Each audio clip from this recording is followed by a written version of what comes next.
días a todos, Dios me los bendiga. Frank León aquí otra vez con ustedes. Estamos continuando con nuestra lectura en el libro de los Hechos.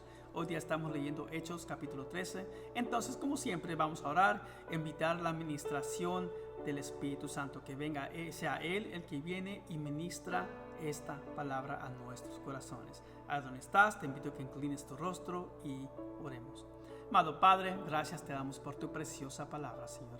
Te pedimos que en este momento, Señor, vengas tú y derrames sobre nosotros tu espíritu de sabiduría y de revelación en el conocimiento de tu palabra, Señor.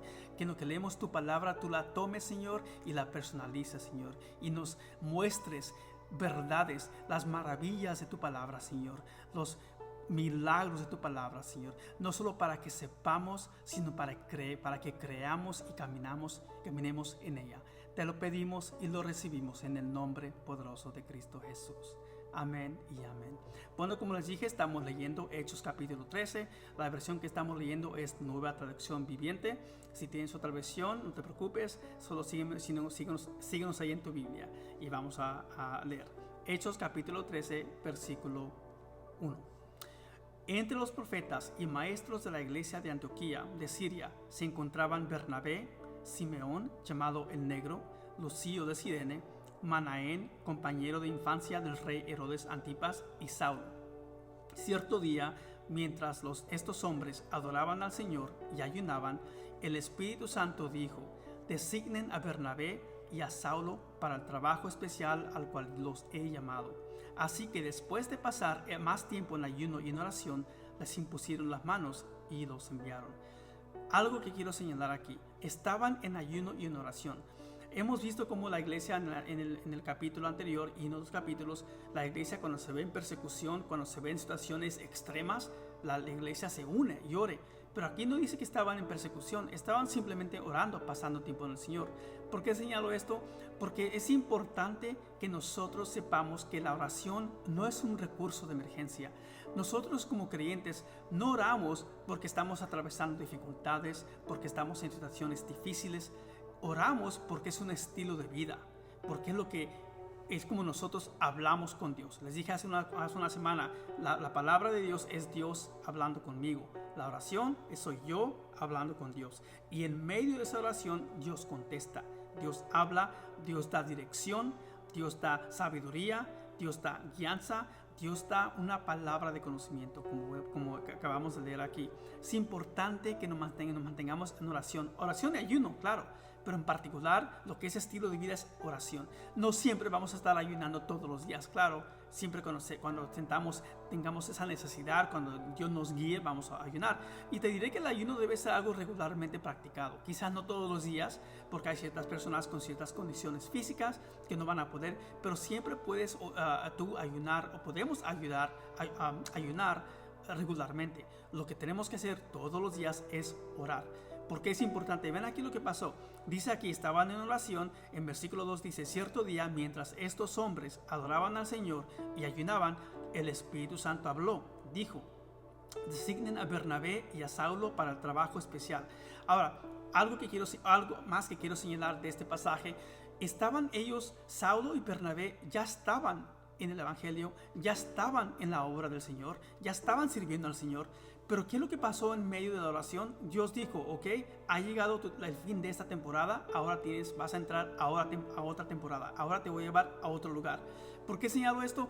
Porque nosotros como creyentes, cuando estamos orando, Dios nos guía. Incluso estamos aquí, estamos haciendo el ministerio, estamos trabajando en cierto nivel del ministerio, seamos como líderes, como maestros, como trabajando en mujeres, sea lo que el Señor te tiene haciendo.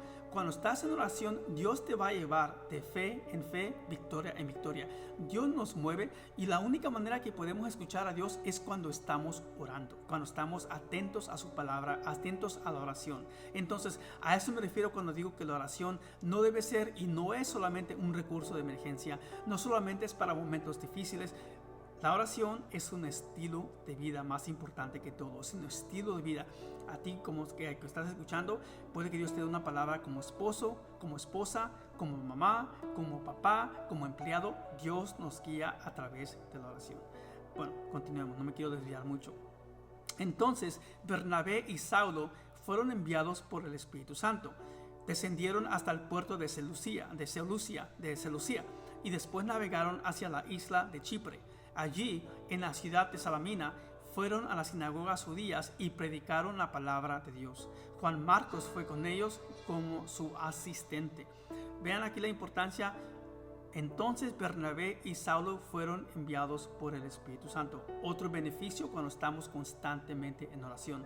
Cuando vamos a lugares u oramos por alguien, somos enviados por el Espíritu Santo. Él nos guía, Él nos dirige, y como Él nos envió, Él nos empodera, porque quiere decir que ya está listo para escuchar una persona, ya está listo, y el Espíritu Santo tiene una palabra para esa persona.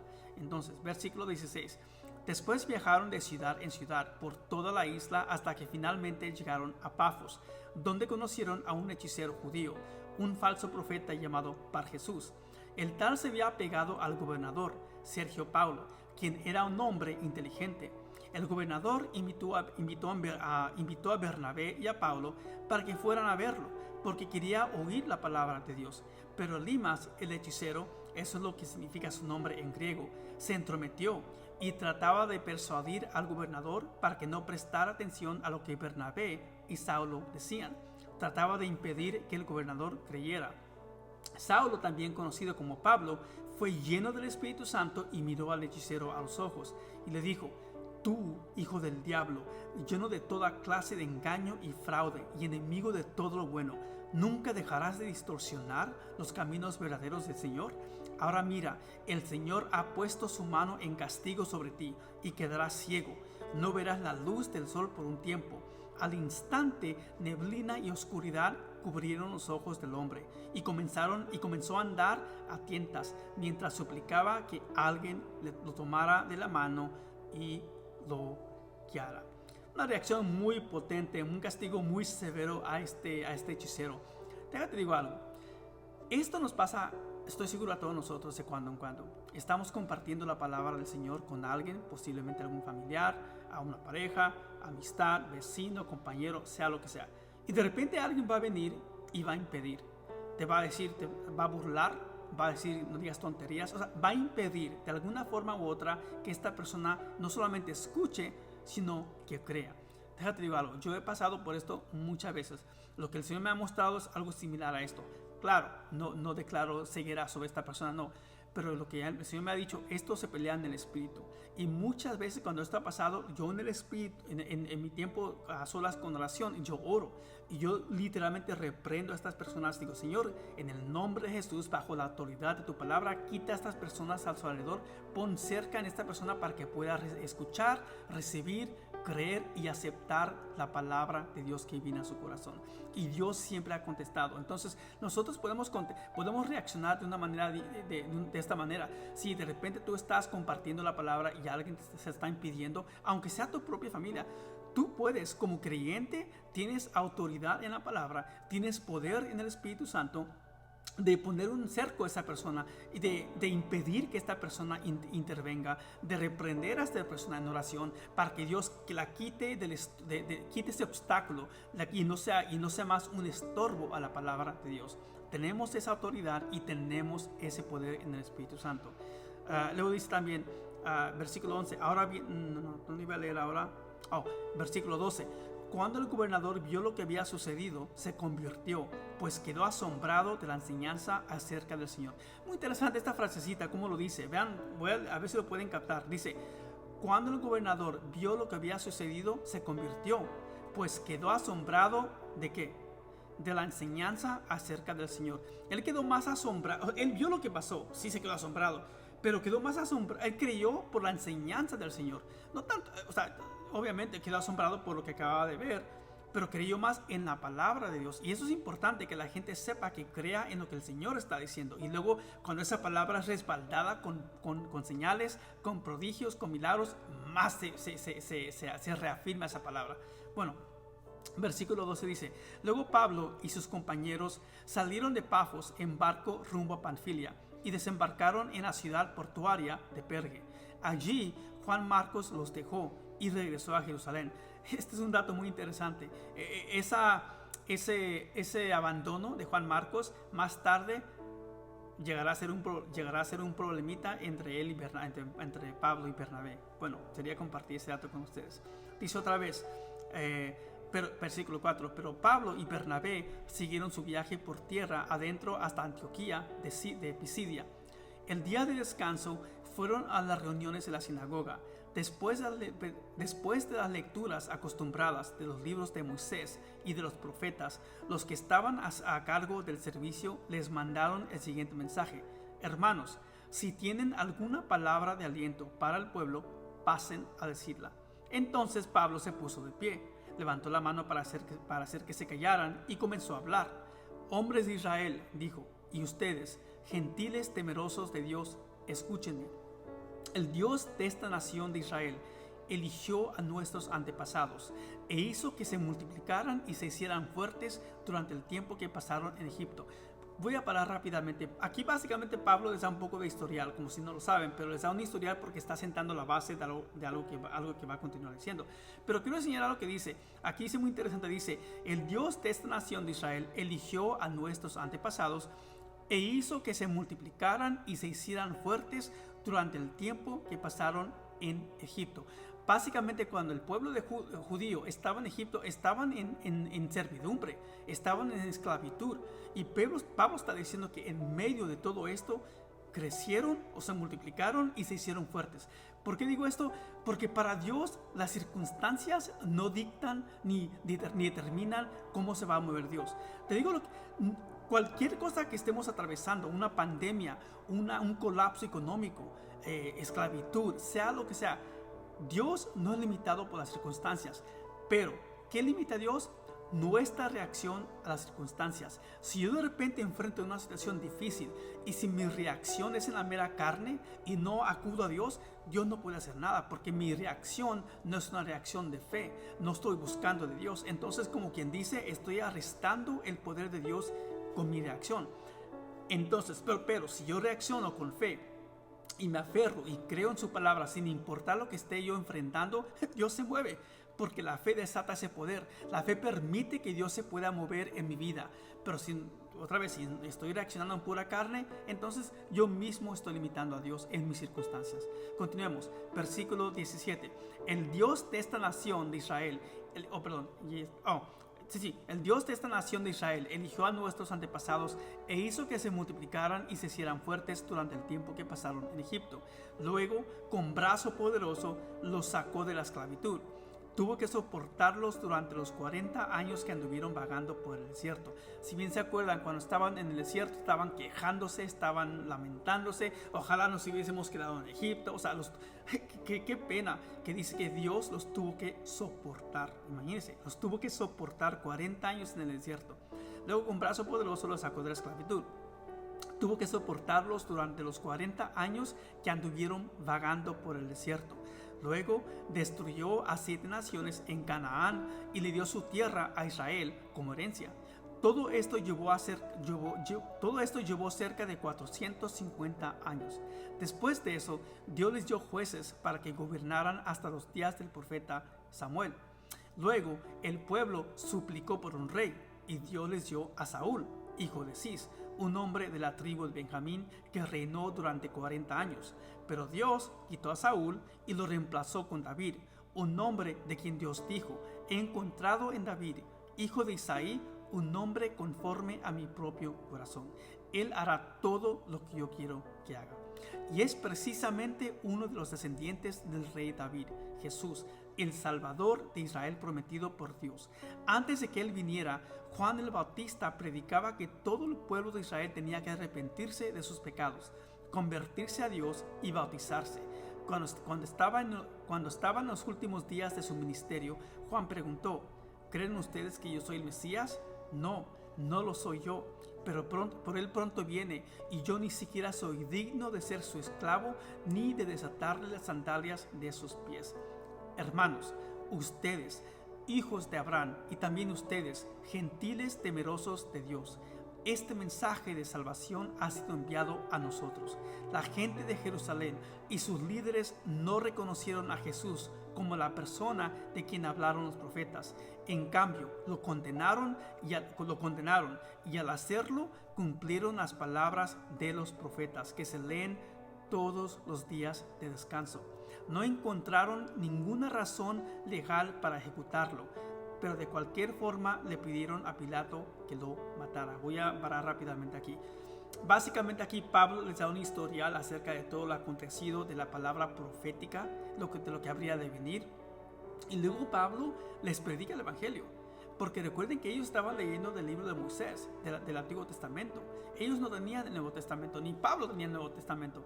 Pablo literalmente les estaba predicando a Jesús, su muerte, la salvación por medio de su muerte. Les predicó acerca de Juan el Bautista. Pablo les estaba predicando el evangelio aquí a estos judíos. Es lo que está haciendo básicamente. Está explicándoles cómo es que Jesús llegó, su propósito. Juan Bautista vino, él pudo verlo, él preparó el camino para Jesús. Entonces está continuando aquí, pero quería insertar estos comentarios aquí mientras leemos. Versículo 29. Una vez que llevaron a cabo todo lo que las profecías decían acerca de él, lo bajaron de la cruz y lo pusieron en una tumba. Pero Dios lo levantó de los muertos y durante varios días se apareció a los que habían ido con él de Galilea a Jerusalén. Actualmente ellos son sus testigos al pueblo de Israel. Y ahora nosotros estamos aquí para traerles las buenas nuevas, es decir, la buena noticia. La promesa fue dirigida a nuestros antepasados y ahora Dios nos la cumplió a nosotros, los descendientes, al resucitar a Jesús. Esto es lo que el segundo salmo dice sobre Jesús: tú eres mi hijo, hoy he llegado a ser tu padre. Pues Dios había prometido levantarlo de los muertos, no dejarlo que se pudriera en la tumba. Dijo: yo te daré las bendiciones sagradas que le prometí a David. Otro salmo lo explica con más detalle: no permitirás que tu santo se pudra en la tumba. Este salmo no hace referencia a David, pues después de haber hecho la voluntad de Dios en su propia generación, David murió, fue enterrado con sus antepasados y su cuerpo se descompuso. No, el salmo se refería a otra persona, a alguien a quien Dios resucitó y cuyo cuerpo no se descompuso. Básicamente, no voy a entrar mucho en detalle, pero en los salmos, cuando David empieza a proclamar en los salmos y empieza a ventilar, a decir todo tipo de palabras tan potentes, a menudo Dios mismo está hablando por medio de él. Él está profetizando. El Señor dijo a mi Señor. Entonces, no voy a entrar en detalle, pero él a menudo está profetizando la venida del Santo de Israel, la venida de Jesús. Entonces, cuando David está haciendo su salmo, lo está proclamando, es de repente como si Dios viene y él empieza a hablar y luego se retira. Es interesante porque está profetizando básicamente David acerca del rey venidero. Versículo 39. Hermanos, escuchen. Estamos aquí para proclamar que por medio de este hombre Jesús, ustedes tienen el perdón de sus pecados. Todo el que cree en él es hecho justo a los ojos de Dios. Vea lo que dice: somos la justicia de Dios en Cristo Jesús porque creemos en Cristo Jesús. Déjalo digo otra vez: somos la justicia de Dios en Cristo Jesús porque creemos en Cristo Jesús. Jesús, que no conoció pecado, fue hecho pecado por nosotros. Nosotros, que somos pecado, fuimos hechos justicia, que no conocemos justicia, fuimos hechos justicia de Dios en Cristo Jesús. Les acabo de compartir lo que conocemos, el gran intercambio entre la muerte de Jesús y la vida nuestra. O sea, un intercambio impresionante que si no has tomado tú nuestro discipulado, por cierto, te animo a que lo tomes. Ahí aprendes detalladamente acerca de lo que estamos hablando cuando digo el gran intercambio. Bueno, este salmo, otra vez 36 para retomar la lectura. Este salmo no hace referencia a David, pues después de haber hecho la voluntad de Dios en su propia generación, David murió, fue enterrado con sus antepasados y su cuerpo se descompuso. No, el salmo se refería a otra persona, a alguien a quien Dios resucitó y cuyo cuerpo no se descompuso. Obviamente sabemos de quién está hablando. ¿Quién resucitó? Jesús. Él resucitó. Hermanos, escuchen, estamos aquí para proclamar que por medio de este hombre Jesús, ustedes tienen el perdón de sus pecados. Todo el que cree en él es hecho justo a los ojos de Dios, algo que la ley de Moisés nunca pudo hacer. Tengan cuidado, no dejen que las palabras de los profetas no dejen que las palabras de los profetas se apliquen a ustedes. ¿Cuáles palabras? Pues ellos dijeron: miren ustedes burlones, asómbrense y mueran, pues estoy haciendo algo en sus propios días, algo que no creerían. Aún así alguien les dijera. O sea, estoy diciéndoles algo que ustedes no van a creer, aunque alguien se los diga, no lo van a creer. Es lo que está diciendo. Es cuando advierte Pablo que no actúen de acuerdo a la profecía de estos profetas que dijeron: ustedes va a venir alguien, se les va a decir, y ustedes no solamente no van a creer, se van a burlar. Y está aquí Pablo diciendo: no cumplan esa profecía, no sean así. Bueno, ¿cómo reaccionaron? Cuando Pablo y Bernabé salieron de la sinagoga ese día, la gente les suplicó que volvieran a hablar sobre estas cosas la semana siguiente. Muchos judíos y devotos convertidos al judaísmo siguieron a Pablo y a Bernabé, y a ambos hombres los exhortaban a que continuaran confiando en la gracia de Dios. Quiero compartir algo rápidamente, quiero intercalar algo aquí. Pero Pablo en particular, él suele citar muchísimo el Antiguo Testamento. Y cuando lees las historias, las verdades, los acontecimientos, las señales, los prodigios, los milagros en el Antiguo Testamento, amados hermanos, el Dios de Israel del Antiguo Testamento es el Dios del cristiano hoy en día, aquí en nuestros tiempos. Es el mismo Dios, nada ha cambiado, los principios rigen. Lo que ha cambiado, obviamente, lo que es la ley, lo que es Jesús vino a abrogar la ley, no a anularla. Lo que ha cambiado ahora que somos creyentes neotestamentarios, no somos judíos. Somos judíos por lo menos porque tenemos la circuncisión en el corazón, dice Romanos. Pero todo lo que está escrito para nuestra enseñanza. Me fascina un versículo que es muy precioso, que siempre hemos escuchado en Romanos 15:4, que dice: porque las cosas que se escribieron antes para nuestra enseñanza se escribieron, a fin de que por la paciencia y la consolación de las Escrituras tengamos esperanza. Sepamos que lo que fue escrito en el Antiguo Testamento respalda lo que está en el Nuevo Testamento. Es básicamente la semilla y el árbol, por decirlo así. Bueno, continuemos. Versículo 44. Versículo 44. A la semana siguiente, casi toda la ciudad fue a oírlos a predicar la palabra del Señor. Cuando algunos judíos vieron las multitudes, tuvieron envidia. Así que calumniaban a Pablo y debatían contra todo lo que él decía. Básicamente estaban envidiosos como siempre y estaban oponiéndose a la palabra del Señor. Estaban debatiendo con él, tratando de desmentirlo, debatiendo con él. O sea, no estaban creyendo ellos básicamente la palabra del Señor. Entonces dice aquí en el versículo, continuemos, 46, perdón. Entonces Pablo y Bernabé hablaron con valentía y declararon: era necesario que primero les predicáramos la palabra de Dios a ustedes, los judíos. Pero ya que ustedes lo han rechazado y se consideran indignos de la vida eterna, se la ofrecemos a los gentiles. Pues el Señor nos dio este mandato cuando dijo: yo te he hecho luz para los gentiles, a fin de llevar salvación a los rincones más lejanos de la tierra. Cuando los gentiles oyeron esto, se alegraron y le dieron gracias al Señor por su mensaje, y todos los que fueron elegidos para la vida eterna se convirtieron en creyentes. Así que el mensaje del Señor se extendió por toda esa región. Otra vez, aquí vemos esta palabra: se extendía.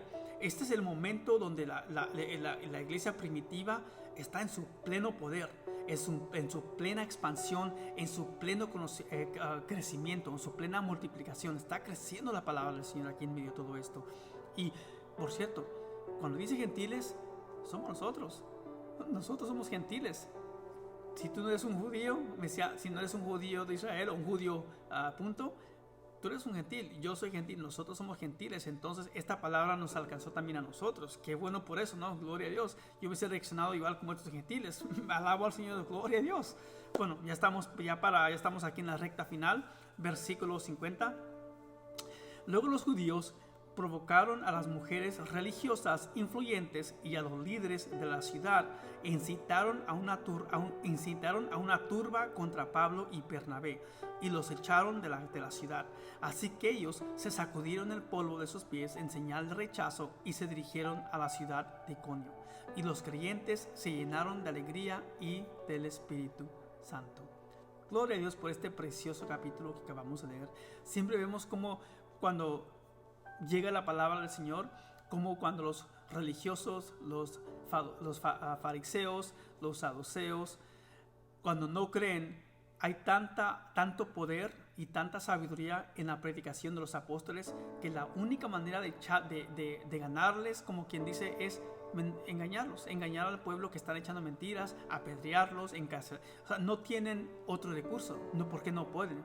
Porque no pueden resistir la palabra del Señor, no pueden resistir el poder y la sabiduría de la palabra que sale de la boca de los apóstoles. Amados hermanos, este mismo Dios es nuestro Dios. Igual nosotros podemos ir y predicar la palabra donde quiera que sea, compartir la palabra con cualquier grupo, con cualquier secta, con cualquier ateo, sea lo que sea, donde no van a poder resistir el poder de lo que estamos diciendo, la sabiduría de lo que estamos diciendo. Y a menudo que hacen, siempre vas a ver, apelan a la burla, apelan a la crítica, apelan a la ofensa. ¿Por qué? No hay de otra, no les queda otra. Con Dios no se puede ganar y gloria a Dios por eso. Me fascina lo que nos dice la palabra. Si Dios es por nosotros, ¿quién contra nosotros?